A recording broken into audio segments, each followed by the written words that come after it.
all year round friendly weather. Our weather is really something that we can really market. In other countries, especially when we had this prolonged winter in Europe, it was really bad. But here in Kenya, it never gets so cold, it never goes so hot like in India. And so we have very friendly all year round weather that we can reference on.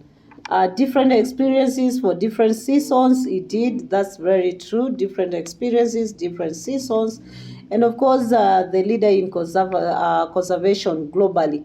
I think some of the things that we do, besides the normal attractions, are very key to the globe. And many of our travelers would want to come just because we're doing very well in terms of conservation. And of course, the national ban on hunting and poaching. I think this is another thing that is also attracting quite a number. Of course, looking at the numbers, in terms of performance, 2022, that's where we are. From 2021, we've seen the numbers have changed in terms of arrivals, and that's a very fast growth and recovery from 870 to 1.4. It's something. But actually, I want you to look at the receipts there. And even if you want to go back to what we had in 2019, we had 2.4 arrivals with 163 billion collection. But here we're talking of a lower number, 1.4, which is less a billion, I think a million. But we've already collected more than what we collected during that time. And so we can see that we are attracting now people who can stay in the country and spend a little bit more of their money in the country. And that's what we are calling quality, travelers. We want people who can really spend quite amount of money in our country. How are we affecting the Kenya Kwanza manifesto? How are we implementing it? Travelers pay directly, and they pay directly to airlines, to coaches, to rental cars, and it's affecting a chain of businesses. And then, of course, there are others that are affected indirectly, and these are services like marketing, like PR, and that's where we are actually. You're also beneficiaries of tourists coming to this nation. And probably as we partner for you to market us, we are saying that this is the area that we are affecting indirectly. And so also creation of jobs.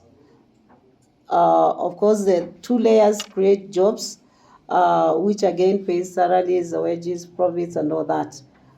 And so just to move quickly, what the expectation and the Kenya Kwanza agenda commitment that it has given to the nation of Kenya is that we will nurture a tourism ecosystem that supports an independent traveler, particularly for young people. Why are we saying this? And I think whoever designed that commitment was very keen on, studying the globe and knowing who is the next traveler. The next traveler is somebody who is aged 18 and 30, 35, somewhere there.